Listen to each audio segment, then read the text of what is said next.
Hi friends, Siddhartha பொம்மை சீரியலை பற்றி தான் நம்ம இந்த வீடியோக்குள்ளே பார்க்க போகிறோம். வாங்க நம்ம வீடியோக்குள்ளே போகலாம். மல்லிகாவுக்கு தாலி பிரித்து கொக்குறதுக்காக எல்லோரும் பார்த்தோம்னா கோயிலுக்கு வராங்க. அப்போ கோயிலுக்கு எல்லாருமே நின்று அங்கே வந்து அதுக்குள்ளே ஏற்பாடெல்லாம் பண்ணிகிட்டு இருக்கும்போது அப்போ பார்க்குறாங்க, தன்னுடைய ஃபோனை வந்து வச்சுட்டு வந்துட்டாங்க போலுக்கு. ஐயோ, ஃபோனை வச்சுட்டு வந்துட்டோமே அப்படின்னு சொல்லிட்டு எடுக்கிறதுக்காக தன்னுடைய வரும்போது அங்கே பார்த்தோம்னா தமனா, ரகுவரன், மனோ அவங்க 3 பேர் பேசிகிட்டு இருக்கிறாங்க. ராணிக்கு வந்து என்ன மாதிரிக்கெலாம் பிரச்சனை வரப்போகுது அப்படின்னு சொல்லிட்டு அந்த மந்திரவாதி சொன்னதை மனோகிட்டையும் ரகுவரன்கிட்டையும் அவங்க சொல்லிட்டு இருக்கிறாங்க. இதை வந்து பசுபதி வந்து கேட்டுருந்தாங்க. கேட்டதுமே அவங்க வந்து இவங்களும் பார்த்துருந்தாங்க. பார்த்ததுமே ஐயோ, நம்ம பேசினது எல்லாத்தையும் அவன் கேட்டுட்டான், அவனை விடக்கூடாது, அவனை மட்டும் விட்டாக்கி ராணிக்கிட்ட போய் எல்லாத்தையும் சொல்லிடுவா அப்படிங்கவும் அப்போ பார்க்கும்போது பசுபதியை வந்து அவங்க அடிச்சிருந்தாங்க. அடித்ததுமே அவர் அப்படியே தூங்கிருந்தார். அதுக்கப்புறம் பார்த்தோம்னா இங்கே வந்து மல்லிகாவையும் கிருஷ்ணவனையும் காட்டுறாங்க. அப்போ வந்து அவங்க தாலி பிரித்து கோக்குற ஃபங்க்ஷனுக்காக எல்லா ஏற்பாடும் நடந்துட்டு இருக்கும்போது அப்போ தான் மல்லிகாவுக்கு ஞாபகத்துக்கு வருது, ஐயோ அம்மா நான் வந்து தாலி வச்சுட்டு வந்துட்டோமா அப்படிங்கும்போது, என்னடி எதை எடுத்துகிட்டு வரணுமோ அதையே வச்சுட்டு வந்துட்டியா அப்படின்னு சொல்லிட்டு கிருஷ்ணவனி வந்து மல்லிகாவை போட்டு திட்டும் போது, இல்லைம்மா நான் எடுத்து வச்சுட்டு தான் நினச்சேன், ஆனால் வந்து மறந்து வச்சுட்டு வந்துட்டோம் போலுக்கு அப்படின்னு சொல்லவும், சரிம்மா நான் போய் எடுத்துகிட்டு வந்துடுது அப்படிங்கிறாங்க.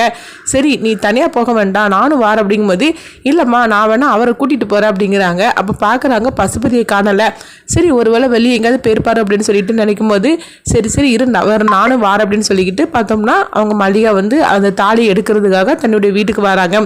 அங்கே வந்ததுமே பார்க்குறாங்க, அங்கே வந்து அவங்க பசுபதியோட ஃபோன் வந்து அவங்க வீட்டில் இருக்குது. இது பார்த்ததுமே வந்து மல்லிகாவுக்கு வந்து சின்னதாக ஒரு சந்தேகம் வருது. என்னது ஃபோன் இங்கே இருக்குது, அவர் ஃபோன் எடுக்காமல் அவர் எங்கேயும் போக மாட்டார், அவரே ஆளை காணலை அப்படின்னு சொல்லிட்டு மல்லிகாவுக்கு ஒரே குழப்பமாக இருக்குது. அப்போ தாலி எடுத்துகிட்டு நேராக பார்த்தோம்னா கோயிலுக்கு வந்துருந்தாங்க. வந்ததுமே அவங்க ராணிக்கிட்ட வந்து சொல்கிறாங்க, அக்கா அவரை காணலக்கா அப்படிங்கிறாங்க. என்ன மல்லிகா சொல்கிறேன், இங்கே தான் எங்கேயாவது பசுபதி இருப்பார் அப்படிங்கும்போது, இல்லைக்கா அவருடைய ஃபோன் வந்து வீட்டில் இருக்குது, அவரையும் ஆளை காணலை, எனக்கு என்னமோ பயமாக இருக்குக்கா அப்படின்னு மல்லிகா சொல்லி அவங்க அழும்போது அப்போ தாத்தா பாட்டின்னு எல்லாருக்குமே விஷயம் தெரிஞ்சதுமே எல்லாருமே அதிர்ச்சி அடைகிறாங்க. என்ன மல்லிகா சொல்கிற, பசுபதியை காணலையா, கோயிலில் வேறு எங்கேயாவது இருக்காரான்னு பாரு சித்தார்த் அப்படிங்கும்போது சித்தார்த்தும் எல்லா இடத்துலையும் பார்க்குறாங்க.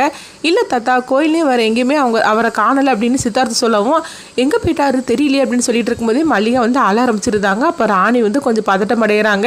நேற்றைக்கு வரை சித்தர் வேறு இந்த மாதிரிக்கு நம்மக்கிட்ட சொல்லிட்டு போயிருக்கிறாரு, ஒருவேளை அதுதான் நடக்க போதே தெரியலையே, பசுபதிக்கு எந்த ஆபத்து வந்துடக்கூடாது அப்படின்னு ராணி வந்து ரொம்பவே பதட்டம் அடைகிறாங்க. அப்போ சித்தார்த்து கேட்குறாங்க, என்ன ராணி என்னாச்சு அப்படிங்கும்போது, இல்லையா ஒன்றும் இல்லை அப்படிங்கிறாங்க.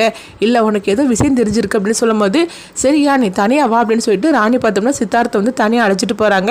போனதுமே வந்து சித்தார்த்தர் வந்து ராணி சொல்கிறாங்க, பசுபதிக்கு வந்து ஏதோ ஆபத்து வந்திருக்குன்னு சொல்லி எனக்கு தோணுது அப்படிங்கிறாங்க.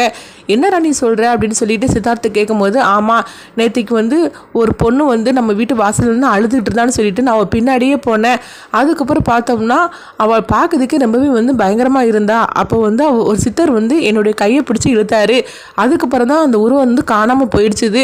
அப்போ தான் சித்தர் வந்து சொன்னார், அதாவது உங்கள் வீட்டில் வந்து இந்த மாதிரிக்கு பிரச்சனை வரப்போகுது, அதுவும் மல்லிகா வச்சு தான் பிரச்சனையே வரப்போகுது அப்படின்னு சொல்லியிருக்காரு. அதெல்லாம் வந்து பார்க்கும்போது எனக்கு என்னமோ பசுபதிக்கு ஏதோ ஆபத்து வந்திருக்குமோன்னு சொல்லிட்டு எனக்கு பயமாக இருக்கு அப்படின்னு சொல்லவும், இது கேட்டதுமே சித்தார்த்து சொல்கிறாங்க, இது எல்லாம் நீ முன்கூட்டியே சொல்லியிருக்க வேண்டாமா ராணி அப்படிங்கும்போது, இல்லையா நான் இப்படியெல்லாம் நடக்கும்னு சொல்லி கொஞ்சம் கூட எதிர்பார்க்கவே இல்லை, அது மட்டும் இல்லாமல் நான் சொன்னோம்னா எல்லாருமே பயந்துருவீங்க, அதனால தான் நான் சொல்லாமல் இருந்தேன் அப்படின்னு சொல்லவும், இதை கிட்டதுமே இப்போ சித்தார்த்துக்கு என்ன பண்ணுறதுன்னு தெரியல. அப்போ ராணி சொல்கிறாங்க, மொபைல் வேறு பசுபதி கையில் இல்லை, அதை வச்சாவது ஏதாவது கண்டுபிடிக்கலான்னு சொன்னாக்கி அதுவும் வீட்டில் தான் இருக்குதுன்னு வந்து மல்லிகா சொல்லியிருக்கிறா. அதனால் இப்போ என்ன பண்ணுறதுக்கு, எப்படி கண்டுபிடிக்கிறதுக்குன்னு ஒன்றுமே புரிய மாட்டேக்கு அப்படிங்கவும், இதெல்லாம் தூரத்தில் நின்று தமனா, ரகுவரன், மனம் 3 பேரும் பார்த்து சிரிச்சுக்கிட்டு இருக்கிறாங்க.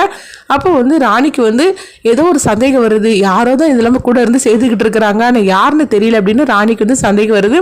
இந்த மாதிரி தான் இந்த ப்ரோமோ எடுத்துகிட்டு போகிறாங்க.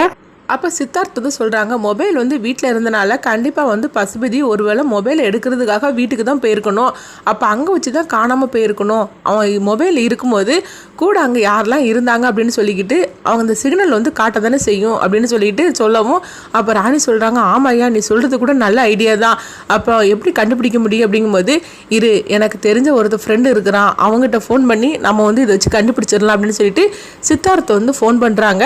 அப்போ வந்து பசுபதியோட மொபைல் வந்து வீட்டில் தான் இருந்தது, அப்போ வீட்டில் வச்சு தான் பசுபதி காணாமல் போயிருக்கணும், அப்படி இருக்கும்போது உங்கள் கூட உள்ளவங்களோட மொபைலும் வந்து அங்கே தான் இருந்திருக்கணும், யார் மொபைல்லாம் அங்கே இருந்தது அப்படின்னு சொல்லிட்டு சித்தார்த்தை வந்து கண்டுபிடிக்கிறதுக்காக ஃபோன் பண்ணவும், அவங்களும் கொஞ்ச நேரத்தில் நான் கண்டுபிடிச்சி சொல்கிறேன் அப்படிங்கிறாங்க. அப்படி மட்டும் உண்மை தெரிஞ்சிச்சுன்னா தமனா, ரகுவரன், மனோ இவங்க 3 பேரும் தான் அங்கே வீட்டில் இருந்துட்டு இருந்தாங்க, அவங்க 3 பேரோட மொபைல் தான் அங்கே காட்டும், அப்படி இருக்கும்போது அவங்க கண்டுபிடிச்சிருவாங்களா, பசுபதி காணாமல் போனதுக்கு இவங்க 3 பேர் தான் காரணம் அப்படிங்கிற உண்மை வந்து ராணி சித்தார்த்து கண்டுபிடிச்சிருவாங்களா? அப்படி மட்டும் கண்டுபிடிச்சிட்டாக்கி எல்லா பிரச்சனையும் இவ தான் கூட இருந்து பண்ணிட்டு இருந்திருக்கிறா அப்படின்னு சொல்லிட்டு உண்மை தெரிய வரும். அப்படிலாம் இந்த கதையை எடுத்துகிட்டு போவாங்களா? அடுத்தது என்ன மாதிரி இந்த கதையை கொண்டுட்டு போவாங்க அப்படின்னு சொல்லிட்டு நீங்கள் நினச்சிங்கன்னா உங்கள் கருத்துக்களை கமெண்ட் பாக்ஸில் கமெண்ட் பண்ணுங்கள். நம்ம இன்னொரு வீடியோ சந்திப்போம்.